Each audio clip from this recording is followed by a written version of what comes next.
صباح الخير، ان شاء الله تكونون بخير. فيديو اليوم هو تحضير الجنطة مال الولادة رقم 2. بس اول شي نسوي شنو؟ هو نريق تنتوني وماما همينة تتريق على مود نكون بكامل نشاطنا ونصور الفيديو. واكيد سوني متحمس لجية اخو اسكندر، صح؟ اول شي اشعل شي سنسون يحبه وكلش يحب هاي الفيديوهات. وهاي الفيديوهات بس اكتبوا فيديوهات مضحكة للاطفال كلش يكيفون عليهم.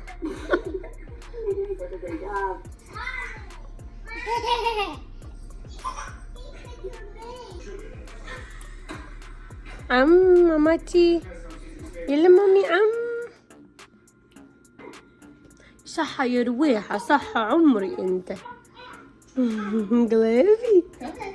واليوم راح اتريق شوفان بالمكسرات والدارسين.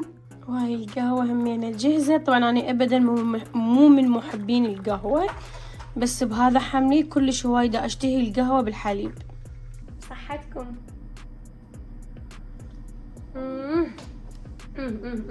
تخبط.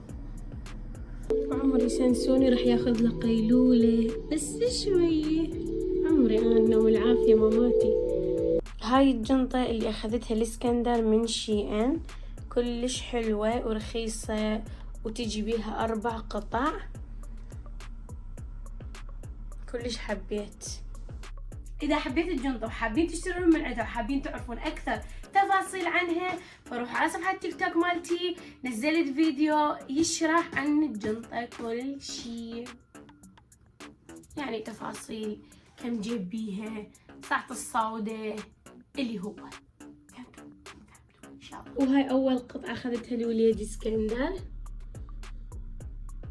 كلش حبيت وان شاء الله يا ربي يلبسها بالسلامة.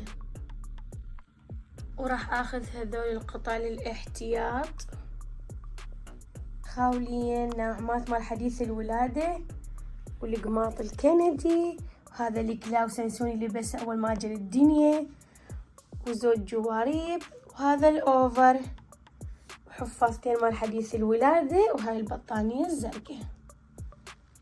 وهاي جتي من خالتي ام زوجي هدية الاسكندر من العراق، راح اخذها وياي المستشفى، كلش حبيتها.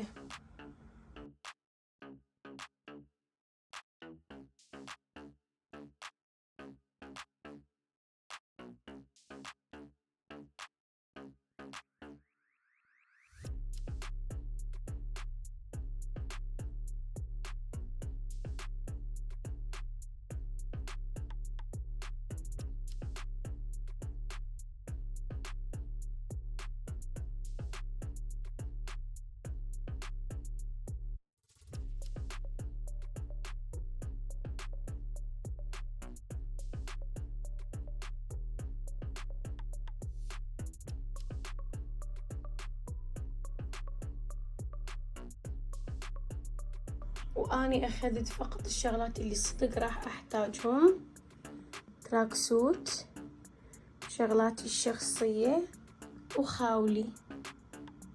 وهاي البيجامة اخذتها من شي ان، حلوة وناعمة ورخيصة.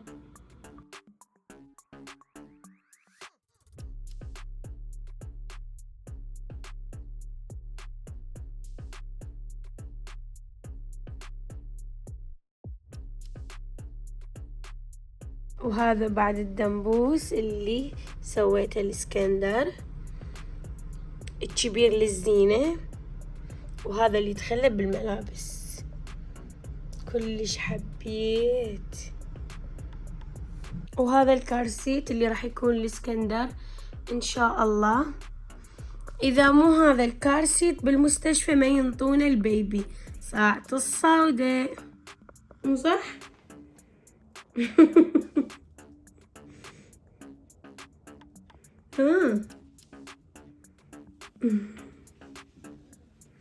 حلك في الدعاء. ايه ما ينطونا البيبي اذا ما ناخذ الكارسيت، ما ينطونا البيبي، ما ينطونا ماما، ما ينطونا. هاي قوانين كندا ساعة الصودة. إذا يعجبكم تشوفون جنطة الولادة الأولى وفلوج الولادة الأولى مال ابني سند، راح أخليكم إياها بصندوق الوصف. لأن صراحة بالنسبة إلي جنطة سند مالت الولادة الأولى وجنطة اسكندر مالت الولادة الثانية كلش مختلفات. وهيك يكون وصلت وياكم نهاية الفيديو. إن شاء الله الفيديو الجاي يكون أحلى. أشوفكم بخير حبايب قلبي، ظلوا بخير، باي.